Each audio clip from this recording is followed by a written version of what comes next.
की बार किसका बिहार पता चलेगा 14 नवंबर को। लेकिन आज दूसरे चरण का मतदान बिहार में खत्म होने के बाद अब महा एग्जिट पोल की बारी है। न्यूज 24 पर कवरेज जारी है। एग्जिट पोल के आंकड़े बस थोड़ी देर में आपकी स्क्रीन पर आ जाएंगे। जरा टैली दिखाइए। जैसे ही एग्जिट पोल्स के आंकड़े जो अलग अलग एजेंसियों ने किए हैं आने शुरू होंगे, हम आपको आपकी स्क्रीन पर दिखाते रहेंगे कौन सा एग्जिट पोल कौन से दल को, कौन से गठबंधन को आगे दिखा रहा है, किसकी सरकार बनवा रहा है। लेकिन वो सिर्फ एक संकेत होगा, क्योंकि वो एग्जिट पोल है, एग्जैक्ट पोल नहीं। तो न्यूज 24 पर जरा टैली दिखाइए। ऊपर आप देखेंगे जहां अभी हम आपको लगातार 000 दिखा रहे हैं। ये देखिए, इनमें फिगर्स आपको थोड़ी देर में भरते हुए दिखाई देंगे। कई एजेंसियां हैं जो आज अपने फिगर्स रिलीज कर रही हैं एग्जिट पोल के, कुछ एजेंसियां कल करेंगी। लेकिन आज जो आंकड़े आएंगे आप उनका इंतजार करिए, थोड़ी देर में आपको दिखाई देंगे। रविंदर, एक कॉमेंट आपका। देखिए, एग्जिट पोल्स पे तो हमेशा डर ही लगता है आजकल। एग्जिट पोल पिछले कुछ आंकड़े तो 2024 के लोकसभा के बाद से देखे हैं। अच्छा, एक बात बताऊं मैं, सिर्फ एग्जिट पोल वाले नहीं डर रहे हैं, अब विश्लेषक भी डरने लगे क्योंकि क्लिप हो जाएगी वायरल और उसके बाद लोग कहेंगे भैया आप तो कुछ और बता रहे थे। अब देखिए ना, 2024 में जो आंकड़ा है वो सब गलत हो गए। फिर उसके बाद विधानसभा चुनाव के आए तो उसके बाद 1 साल लगा उसको विश्लेषण करने में। लेकिन मैं अपना काम जरूर करूंगा। मैं सबको फंसा रहा हूं। मैंने हर्षवर्धन जी को फंसाया, पंकज जी को फंसाया, शीतल जी को फंसाया, आपको भी फंसाऊंगा। आप भी स्टैंड लीजिए और बताइए आपको क्या लग रहा है। नहीं, मुझे तो लग रहा है महागठबंधन मजबूत स्थिति में है। मजबूत है? हाँ जी हाँ। कितना आगे है? नहीं, कितना एज है या बिल्कुल क्लियर एज है। Clear edge. देखिए, पिछली बार भी छोटा मोटा लॉस था, 22,000 वोट से हारे, को ज्यादा 12,000 वोट से हारे। हाँ, सॉरी। तो उसके बाद जाहिर है कि जो उन्होंने इश्यूज रेज किए हैं तेजस्वी ने, वो जनता को छूने वाले इशू हैं। बेरोजगारी का है, युवा वर्ग उनकी तरफ आकर्षित है। दूसरा, फिर नीतीश कुमार उतने एक्टिवली तो रहे नहीं ना पूरे 5 साल, जिस तरह का उनकी छवि थी। अब जो वोट पड़ेगा उनकी इमेज की वजह से पड़ेगा, उनके पुराने काम की वजह से पड़ेगा। अपने लिए वोट उस तरीके से गार्नर नहीं कर पाए जैसे पहले वो करते थे।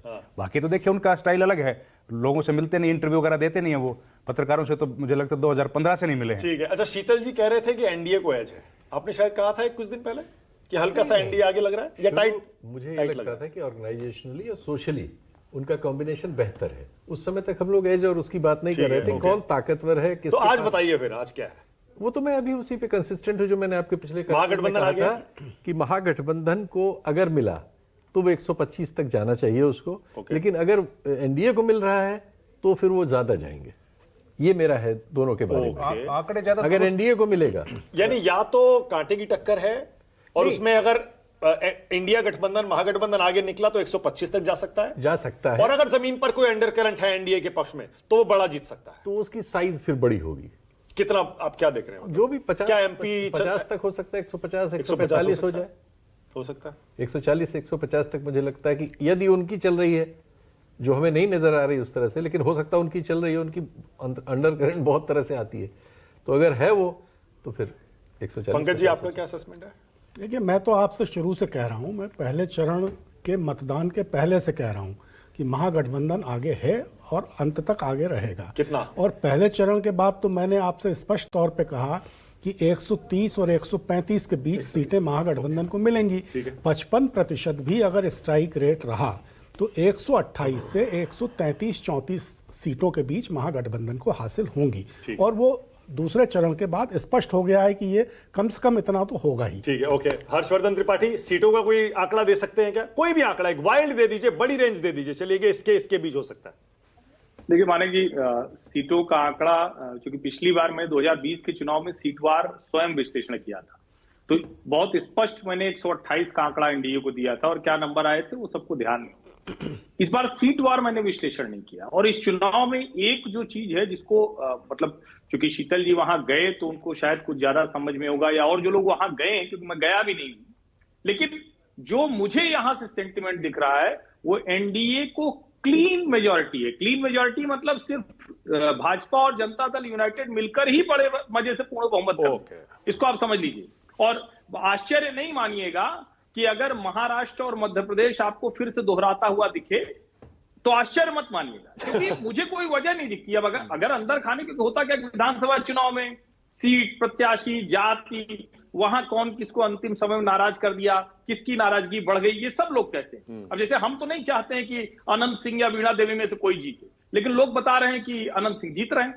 अब मैं तो नहीं जानता हूं, मुकामा में लोग कह रहे हैं कि अनंत सिंह जीत जाएंगे, क्योंकि मैं तो चाहूंगा कि अनंत सिंह भी हारे, वीणा देवी भी हारे, दोनों अपराधी हैं, दोनों आपराधिक परिवार से।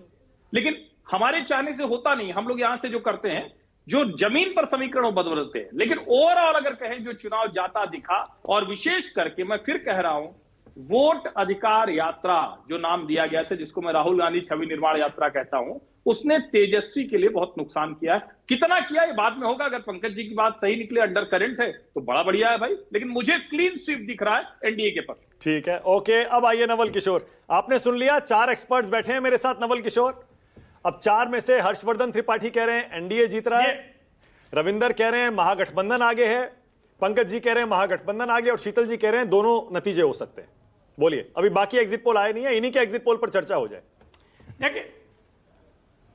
देखिए मानक जी, पता नहीं हर्षवर्धन त्रिपाठी जी कहां से और क्या बोलते हैं और विश्लेषण का स्रोत क्या होता है, लेकिन जैसे कि वो बोलते हैं कि शुद्धिकरण हुआ है वोटर लिस्ट का, इसीलिए वोट परसेंटेज बढ़ा है। बेहद पाखंडी विश्लेषण है ये, इसका कोई आधार नहीं है।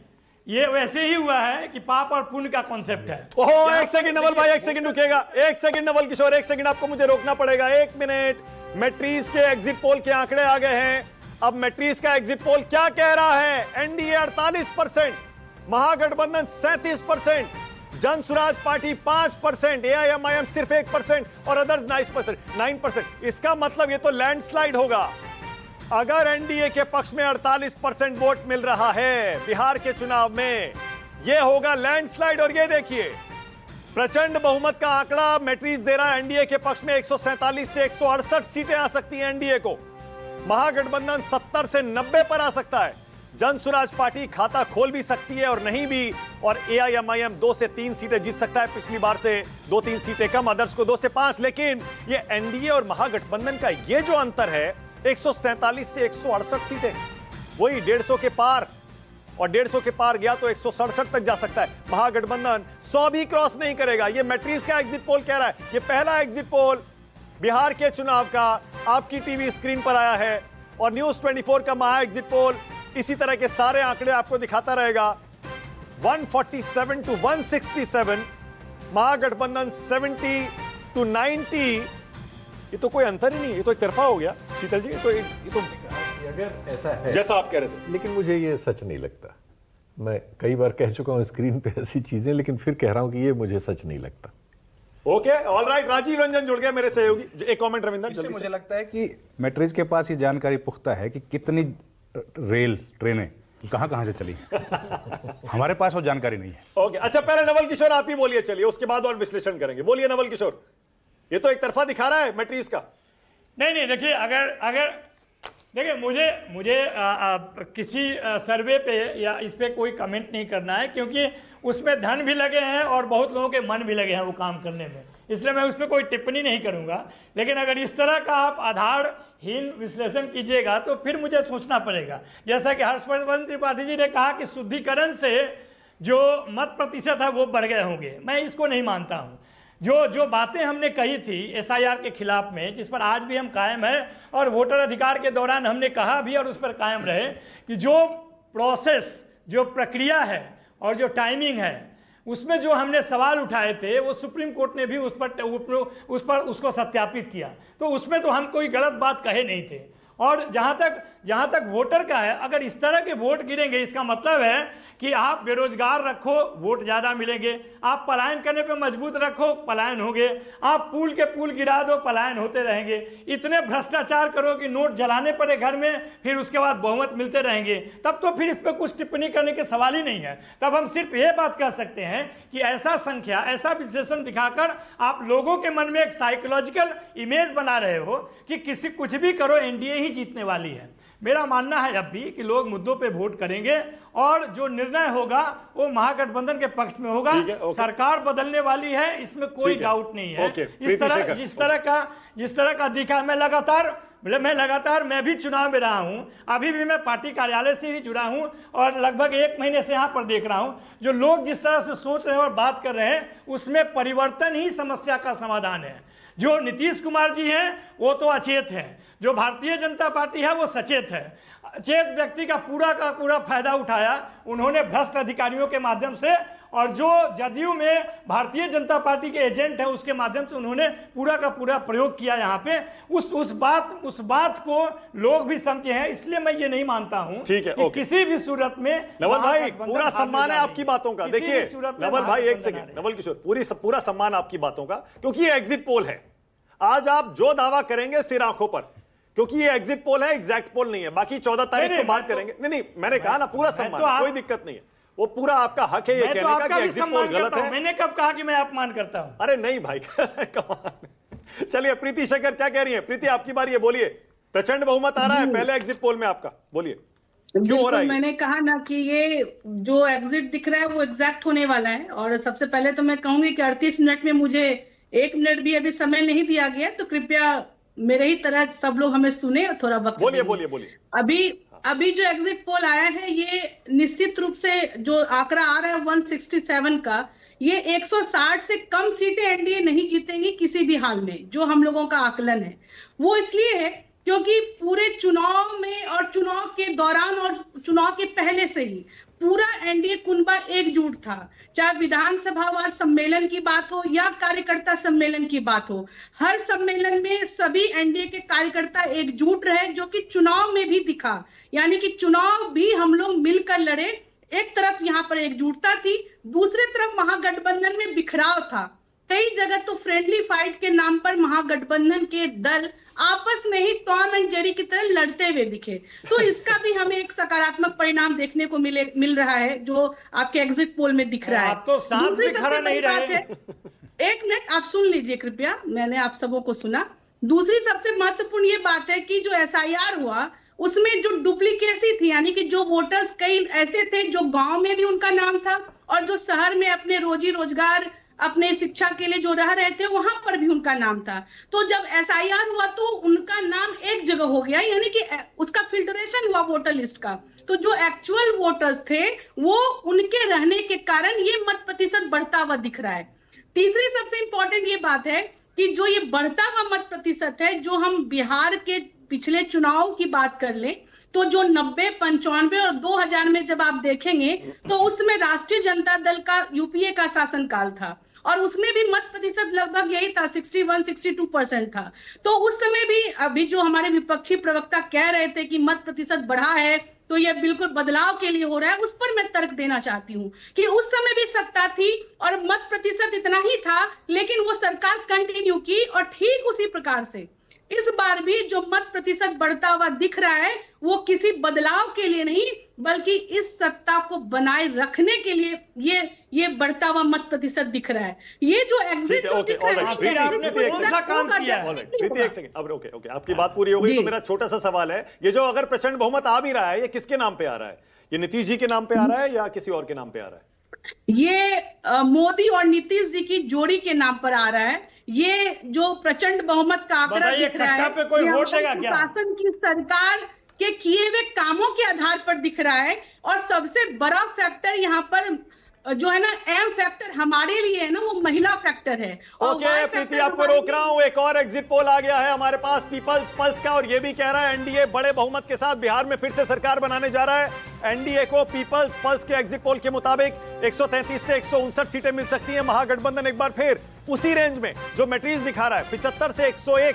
बस ये है कि इसमें महागठबंधन 100 का आंकड़ा टच कर सकता है अगर बहुत अच्छा परफॉर्मेंस करे तो, और एनडीए अगर अच्छा करता है तो 160 तक जा सकता है। पीपल्स पल्स का एग्जिट पोल एनडीए की सरकार बना रहा है, यानी 20 साल के बाद भी नीतीश कुमार के पक्ष में एक जबरदस्त लहर जमीन पर दिखाई दे रही है। उसी का नतीजा दो एग्जिट पोल प्रचंड बहुमत से एनडीए की सरकार बनवा रहे हैं। पहला एग्जिट पोल आपने देखा मैट्रिक्स का और दूसरा पीपल्स पल्स का। 2 एग्जिट पोल के आंकड़े अभी तक आए हैं और दोनों में ऐसा लग रहा है महागठबंधन और एनडीए में कोई टक्कर नहीं है।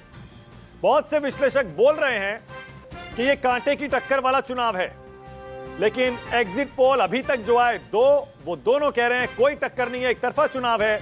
एनडीए के पक्ष में जमीन पर जबरदस्त अंडर करंट है और इसीलिए यह प्रचंड बहुमत की तरफ एनडीए बढ़ता हुआ दिखाई दे रहा है। राजीव रंजन के पास आपको ले चलते हैं।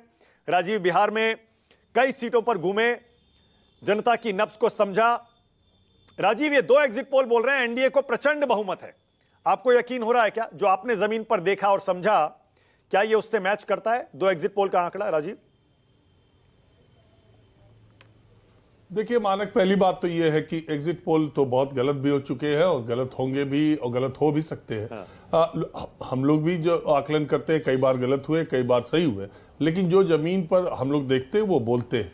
मैं बिहार के इलेक्शन को इस तरीके से अलग देख रहा हूं मानक, कि मुझे पूरे बक्सर से लेकर किशनगंज तक कहीं भी बदलाव की बहार बहते हुए नहीं दिखी।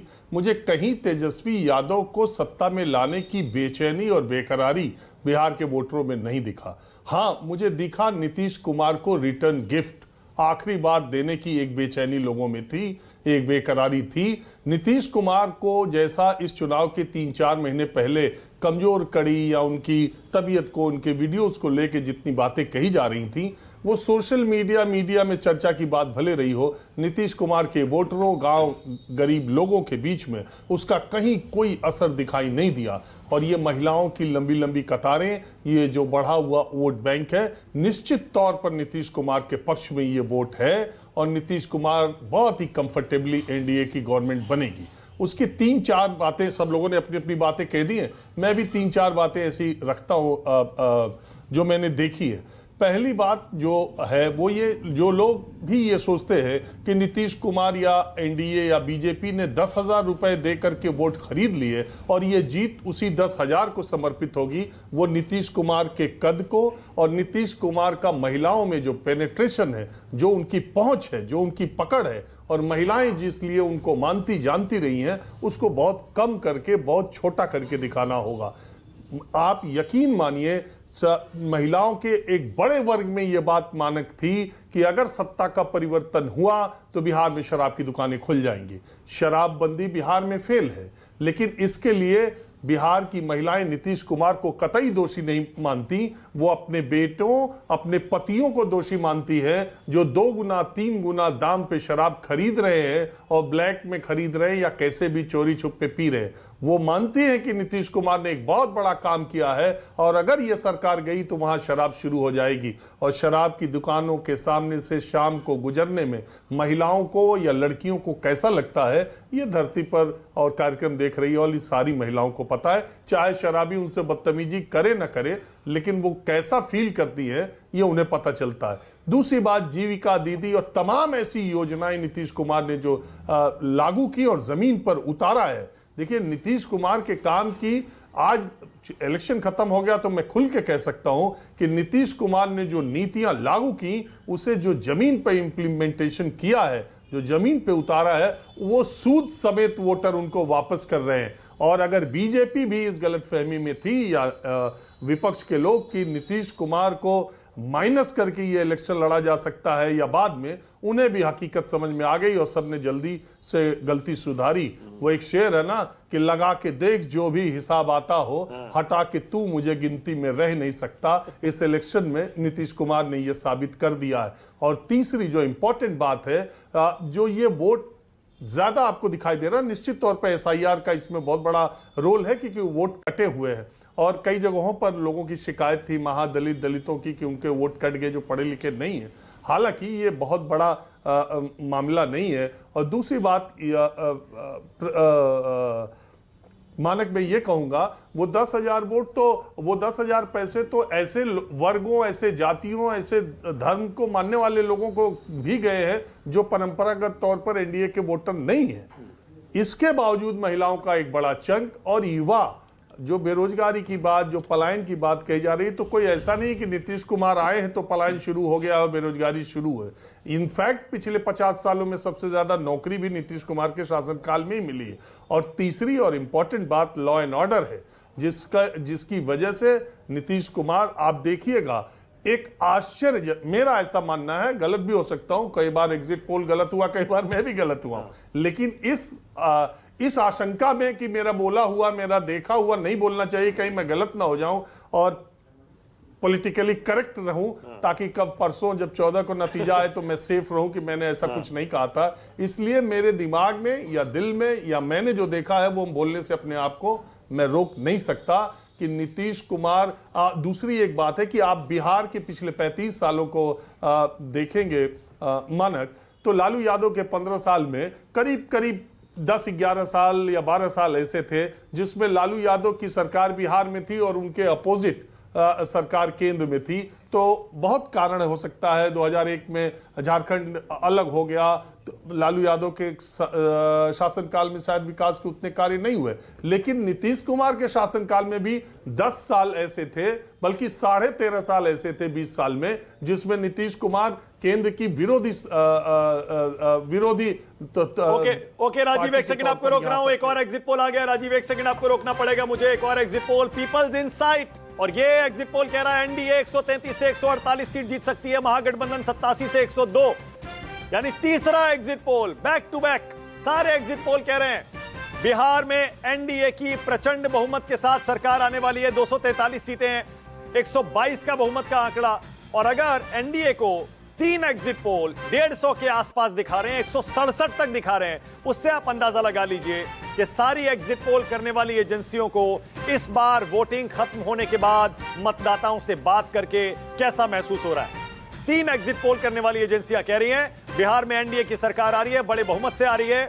यह आंकड़ा 150 भी हो सकता है, 167 तक जा सकता है और 140 तक भी जा सकता है, जबकि महागठबंधन 100 से ज्यादा का आंकड़ा इस चुनाव में हासिल नहीं कर पाएगा। ये तीनों एग्जिट पोल जो आपकी स्क्रीन पर हम दिखा रहे हैं एक एक करके, वो ये बता रहे हैं। अब जरा जल्दी से तीनों एग्जिट पोल एक एक करके जरा दिखा दीजिए। ये पीपल्स इनसाइट का एग्जिट पोल हो गया, इसमें एनडीए 133 से 148 जा रहा है। अब ये देखिए भास्कर रिपोर्टर्स पोल भी आ गया है। दरअसल भास्कर ने अपने बिहार में जितने भी रिपोर्टर्स, स्ट्रिंगर्स, उनके कंट्रीब्यूटर्स हैं, सबसे बात की और उन सबका यह कहना है, यह भास्कर रिपोर्टर्स पोल कह रहा है एनडीए को वही 145 से 160 सीटें मिल सकती हैं, महागठबंधन को 73 से 91 सीटें मिल सकती हैं और अदर्स को 5 से 10। यानी ऐसा लगता है प्रशांत किशोर का दाव इस बार के चुनाव में फेल हो रहा है। उनको सीटें हो सकता है 2-3 मिल भी जाएं, लेकिन वोट उनका 4 से 5% रहेगा, इससे ज्यादा नहीं। ये एग्जिट पोल कह रहे हैं सारे, पर 4 एग्जिट पोल हो गए जो कह रहे हैं एनडीए की बड़े बहुमत से सरकार आ रही है और महागठबंधन पिछली बार से भी खराब प्रदर्शन करेगा। एक बार फिर जल्दी से एक एक करके सारे एग्जिट पोल देख लीजिए जो अभी तक आए हैं। ये मैट्रिक्स का एग्जिट पोल, एनडीए 147 से 167, महागठबंधन 70 से 90, कोई टक्कर नहीं है यहां पर। मैट्रिक्स के अलावा हो सकता है हाँ सर, थोड़ी देर में आ देखते जाए हैं, तो हाँ, अभी दिखा वेट देंगे। करेंगे। दूसरा ये आ गया पीपल्स पल्स का एग्जिट पोल जो बोल रहा है एनडीए 133 से 159 और महागठबंधन 75 से 101। क्लियर, कोई टक्कर नहीं है, वह एक तरफा चुनाव दिख रहा है इन एग्जिट पोल में। अब ये तीसरा, ये एग्जिट पोल जो थोड़ी देर पहले आया पीपल्स इनसाइट का, ये बोल रहा है एनडीए 133 से 148 और महागठबंधन 87 से 102। और भास्कर का रिपोर्टर्स पोल जो कि बिहार चुनाव में उनके रिपोर्टर्स ने अनुमान लगाया है, वो ये है एनडीए 145 से 160 और महागठबंधन 73 से 91। शीतल जी एक कमेंट, सारे एक तरफा जा रहे हैं।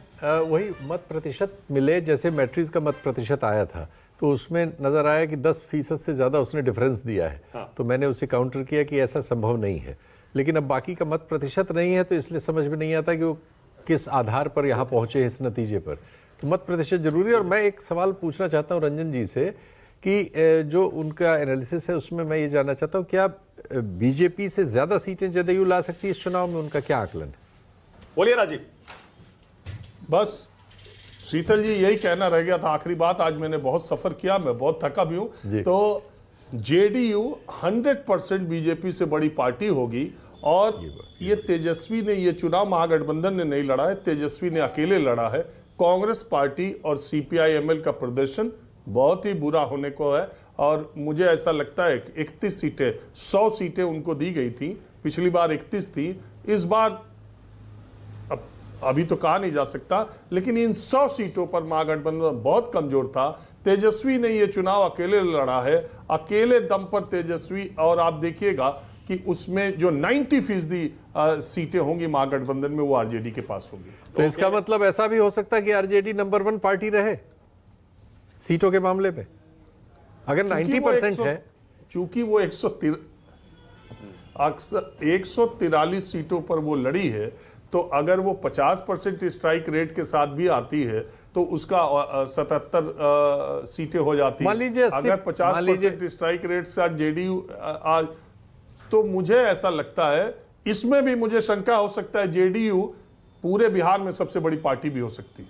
Okay, alright. Naval Kishore, 4 exit poll सारे एनडीए को प्रचंड बहुमत दिखा रहे हैं, आपका रिएक्शन? नहीं, मैं तो अभी भी कह रहा हूं कि प्रचंड बहुमत दिखाने वाले लोग को विचार करना पड़ेगा। अगर ये सच है तो इसके आधार कुछ और होंगे। ये ऐसा अगर मत होता है तो उस मत के आधार वही होंगे जो अमित शाह जी सीसीटीवी कैमरा बंद करके अधिकारियों से मीटिंग कर रहे थे और सीएम हाउस से जो फोन जा रहे थे, ये उसके आधार पर हो सकता है एग्जिट पोल करने वालों को ये सूचना दी गई होगी कि लोगों में एक तरह का माहौल बनाइए, एक तरह का विचार बनाइए कि महागठबंधन जो एनडीए है वो बड़ी जीत हासिल कर रही है। इसके अलावा जो जमीन पे है, वो जो पिछले 20 साल का जो कमाई है भारतीय जनता पार्टी और नीतीश कुमार की, उससे कहीं ये संभव नहीं है कि बिहार के लोग इस तरह का निर्णय देंगे। ये मेरा अपना मानना है और जिसके आधार पे मैं कह सकता हूं कि मुद्दों पे इस बार लड़ाई हुई है और बिहार की जनता के अगर मुद्दों पे फैसले लेंगे तो कभी भी भारतीय जनता पार्टी को वो पसंद नहीं कर सकते हैं। और नहीं नीतीश कुमार को उतना लायक समझते हैं कि वो कोई नया काम कर सकते हैं। ठीक है पंकज जी, सारे के सारे एग्जिट पोल ओवर। थोड़ी देर पहले मैं यहां देख रहा हूं कि कुल मिलाकर 9 पोल्स आए हैं अभी तक, 9, और 9 के 9 में एनडीए आ गए। उसमें वो नहीं आ रहे ना देखिए, परसेंटेज वाले। ये मुझे लगता है कि ये बहुत ही अविश्वसनीय है।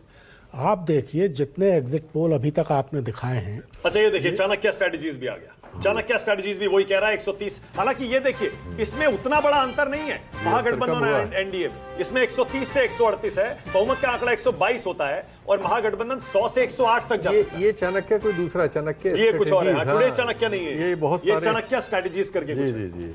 मैं ये कह रहा था कि आप देखेंगे तो पाएंगे कि ये सारे एग्जिट पोल ये कह रहे हैं कि एनडीए का स्ट्राइक रेट 66 से 69% के बीच रहेगा और महागठबंधन का स्ट्राइक रेट 30 से 32% के बीच रहेगा।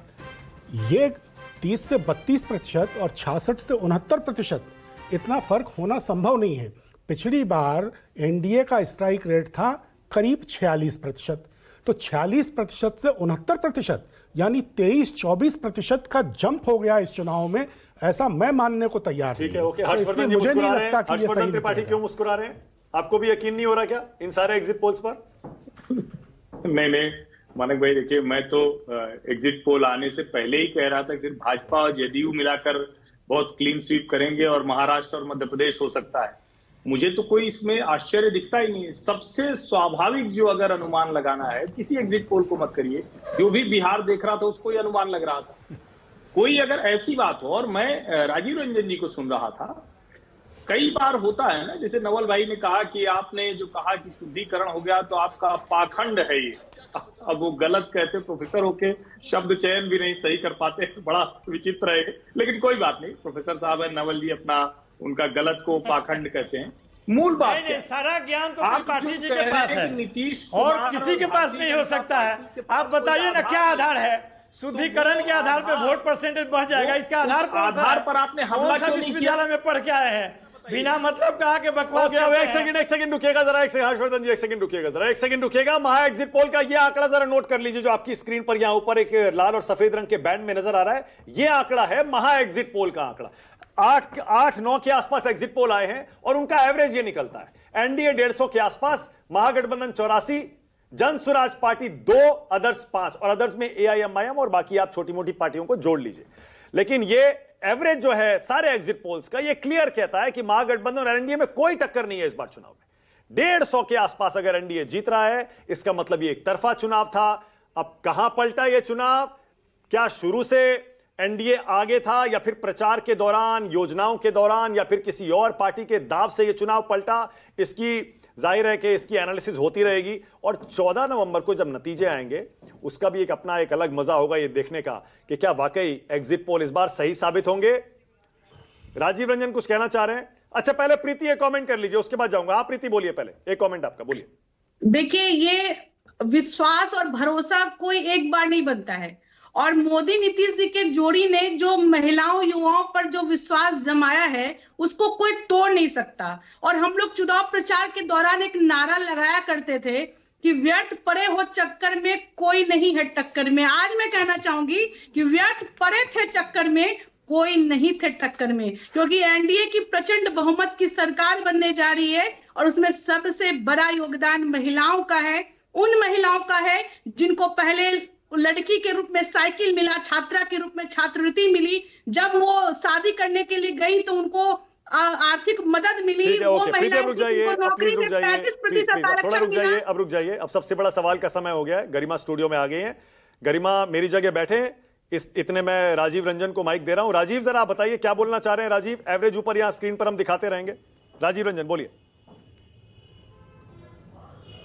देखिए, एक मानक बात चलती है कि 20 साल की शासन के बाद इस कदर की एंटी इनकम्बेंसी और इस कदर की प्रो इनकम्बेंसी एक मुख्यमंत्री के लिए हो, यह भारत में एक आश्चर्यजनक स्थिति तब है जब उस मुख्यमंत्री ने अपने दो गठबंधन के साथियों के साथ छोड़ा और उस मुख्यमंत्री का उपनाम एक पटकू राम पड़ा। लेकिन नीतीश कुमार जिस तरह की जीत के साथ आने जा रहे हैं, जिसका अनुमान मुझे भी है, और जो एग्जिट पोल बता रहे हैं, सीटों के बारे में नहीं कहा जा सकता कि वो आंकड़ा कहां तक रुकेगा, लेकिन जितनी बहुमत की सीटें हैं वो बहुमत की सीटें पाने में मेरे देखने में, एग्जिट पोल के हिसाब से मैं नहीं कह रहा हूं, मेरे देखने में पूर्ण बहुमत पाने में एनडीए को कहीं कोई दिक्कत नहीं होगी। और बिहार के इस बार के चुनाव में नीतीश कुमार एक बहुत बड़े नेता के तौर पर उभरे हैं, जिनके साथ बिहार के लोगों की सिंपैथी दिखी, जिन्हें लगा कि नीतीश कुमार को शायद उनके सहयोगी या विरोधी मुख्यमंत्री नहीं बनाएंगे, तो पूरी उनके जो समर्थक हैं, उनके जो वोटर हैं, वो उनके साथ पूरी मजबूती के साथ खड़े रहे। और पिछले 3 चुनाव में, चाहे उनकी तबीयत के बारे में जो भी बात कही जा रही हो, पिछले 3 विधानसभा चुनाव से ज्यादा नीतीश कुमार ने शारीरिक तौर पर इस इलेक्शन में मेहनत की है। एक दिन ऐसा छठ के दिन में था जबकि बारिश की वजह से तमाम नेताओं के हेलीकॉप्टर टेक ऑफ नहीं कर सके थे, नीतीश कुमार के नहीं किए, लेकिन वो बाई रोड जाकर के उन्होंने 6 रैलियां की। जिस दिन प्रधानमंत्री का रोड शो था, उस दिन बिहार के एक दूसरे जिले में देर शाम होने की वजह से रात्रि विश्राम वहां पर उन्होंने किया, वो रात को पटना नहीं आए। इस चुनाव प्रचार के दौरान नीतीश कुमार ने बहुत ही जोर लगा करके काम किया है। और दूसरी बात, सुशासन बाबू की जो बात कही जाती है, सुशासन बिहार के लोगों तक पहुंचा है और ये दिखाई दिया है। हर आदमी से अगर आप बात कीजिए तो कहता है कि बिजली आ चुकी है। आप एक बात बताइए, मैं 20-20 दिन करके 5 बार 20-20 दिन करके मैं 5 बार बिहार पिछले 6 महीनों में गया। इन 100 दिनों में मैं जिस भी होटल में या जहां भी रुका, 1 मिनट के लिए बिहार में लाइट नहीं गई थी, ये मैं कह सकता हूं। मैं 100 दिन तक वहां पर, 100 दिन से ज्यादा पिछले 6 महीनों में बिहार में रहा हूं। तो ये चीजें कि लाइट, बिजली, पानी, महिलाओं को इतनी चीजें, जीविका और सारी चीजें, तो ये नीतीश कुमार को हटाने की कोई बहुत बड़ी वजह, ये बेरोजगारी, आपको मालूम है बेरोजगारी। राजीव, रोक रही हूं आपको।